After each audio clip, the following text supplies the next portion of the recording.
The French government says it will firmly support efforts by the West African regional group ECOWAS to reinstate Niger's deposed president. West African nations gave coup leaders until Sunday to give up power and return to civilian rule. The region's military chiefs have drawn up a plan for possible military intervention. Charles Stratford reports from the Senegalese capital, Dakar. Strong words from the French foreign minister as a deadline on Niger's coup leaders approaches.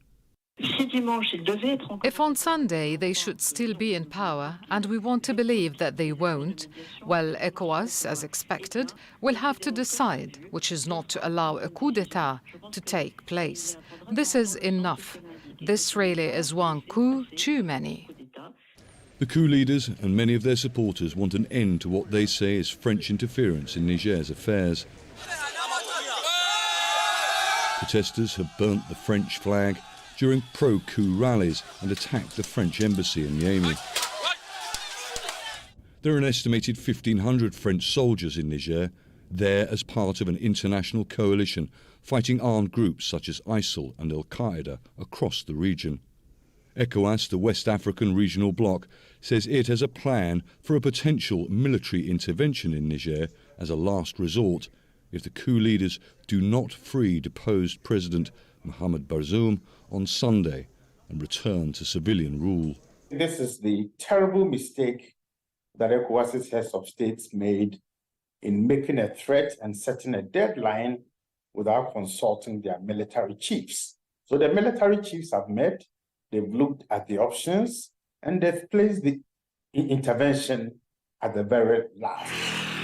Coup supporters in Niger's capital remain defiant. As Nigerians, we said to ourselves that if the military decided to intervene in this situation, we would be with them all the same. And we are determined to go wherever they want. And we are not even in favor of negotiations. Niger belongs to us. Diplomatic and mediation efforts, including a visit to Niger by Chad's transitional president Mohamed Idriss Déby, have so far failed. Chad's defense minister says his country will not get involved in a potential ECOWAS military intervention. We will never intervene with our military. We encourage dialogue. We want stability to come back to Niger. The military leadership in neighbouring Mali and Burkina Faso say any ECOWAS military involvement in Niger will constitute a declaration of war on them too. ECOWAS and its international supporters say efforts continue to try and find a peaceful solution to the crisis. Any military action against Niger's coup leaders poses immense risk. Armed groups, including Al-Qaeda and ISIS, taking advantage of the chaos and a potential war that could spread right across the region. Charles Stratford, Al Jazeera, Dakar. Well, the French Foreign Ministry has told Al Jazeera that Paris is committed to a diplomatic resolution. The situation that Niger is facing today is actually a small group of officers that had taken into a stage and democratically elected president, President Bazoum. They are also waging a very dire repression against civil society, journalists, free media, as well as different political parties that have been arrested throughout this last week. So this is the situation that the international community today is saying is unacceptable, and that's what ECOWAS has been saying for a week now, with a summit of the heads of state just a week ago that decided with very strong measures on the putschists for them to renounce the coup and hand over power to the democratically elected President Bazoum.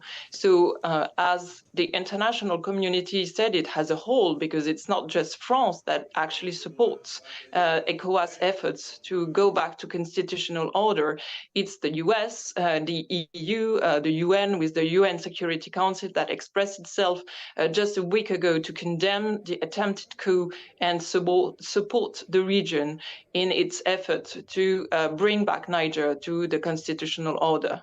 First, we have to support ECOWAS efforts in the mediation effort that they have been, doing for the last few days. And you know that there was a delegation yesterday in Niamey, led by the ex-president, the former president, Nigerian president Abdulsalami Abubakar, who led the delegation in order to go and speak with the putschists and led them to the conclusion that they are actually in an impasse and that they should hand over the power back to the elected president. So this is the time we are in at the moment, and all efforts from the international community should converge in supporting this mediation effort.